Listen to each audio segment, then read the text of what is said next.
Adam Malik, Fakta Sejarah Indonesia. Tahukah kamu bahwa salah satu tokoh paling berpengaruh dalam diplomasi Indonesia ternyata adalah seorang pemuda sederhana dari Medan yang sejak usia belasan tahun sudah berani menantang kekuasaan kolonial. Namanya adalah Adam Malik. Lahir pada 1917, ia tumbuh di tengah penjajahan yang keras. Namun justru dari tekanan itulah muncul keberanian yang akan mengubah jalannya sejarah bangsa. Pemuda yang gelisah akan penjajahan. Sejak remaja, Adam Malik sudah terlibat dalam gerakan politik di Sumatera. Ia bukan pemimpin organisasi besar, bukan pula tokoh bangsawan. Namun ia punya sesuatu yang jauh lebih kuat, rasa tidak mau tunduk. Di usia 17 tahun, ia memimpin organisasi pemuda anti-kolonial. Ia menulis artikel, menyebarkan selebaran, dan mengkritik Belanda lewat kata-kata tajam. Berulang kali ia ditangkap dan diawasi, namun ia tidak berhenti. Baginya, diam berarti menyerah. Mendorong percepatan proklamasi 1945. Ketika Jepang kalah dalam Perang Dunia II, suasana Jakarta tegang. Para pemuda percaya inilah kesempatan emas untuk merdeka. Adam Malik berada di garis depan.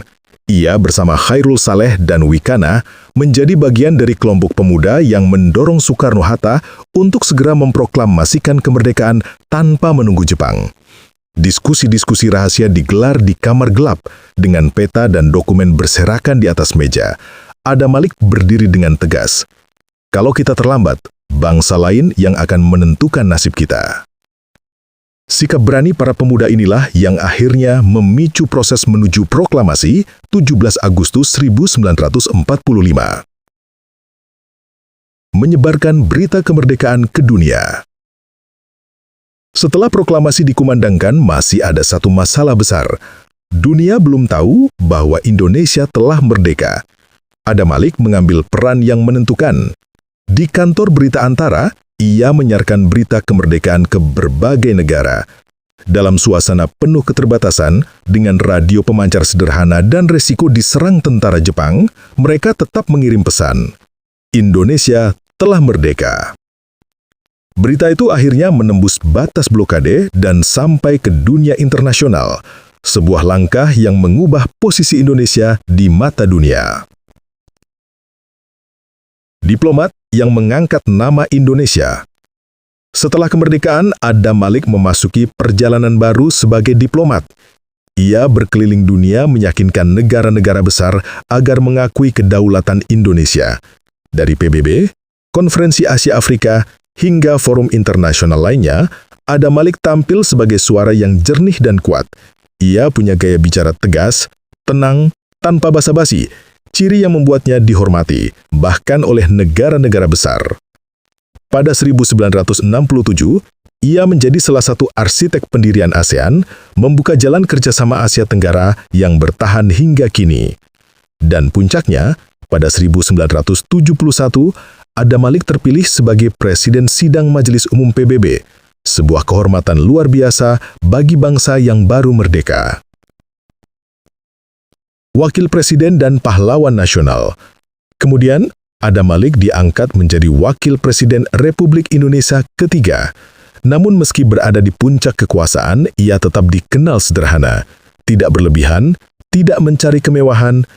Ia wafat pada 1984 dan gelar Pahlawan Nasional dianugerahkan kepadanya atas jasa besar dalam diplomasi dan perjuangan kemerdekaan.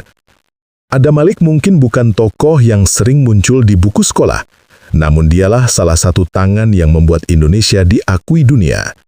Seorang pemuda kecil dari Medan yang suaranya akhirnya terdengar di seluruh dunia. Inilah kisah Adam Malik, pahlawan diplomasi Indonesia. Sejarah bukan sekedar cerita masa lalu. Ia adalah cermin yang menunjukkan siapa kita hari ini, dan peringatan tentang kemana kita bisa melangkah. Ilmu adalah cahaya, dan siapa yang berjalan tanpa ilmu akan tersesat oleh gelapnya zaman.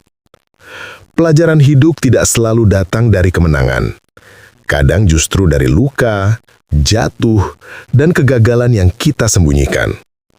Maka pelajari sejarah, serap ilmunya, ambil hikmahnya, dan jadilah manusia yang lebih kuat dari hari kemarin. Follow @gladiator neraka. Like, comment, subscribe, and share.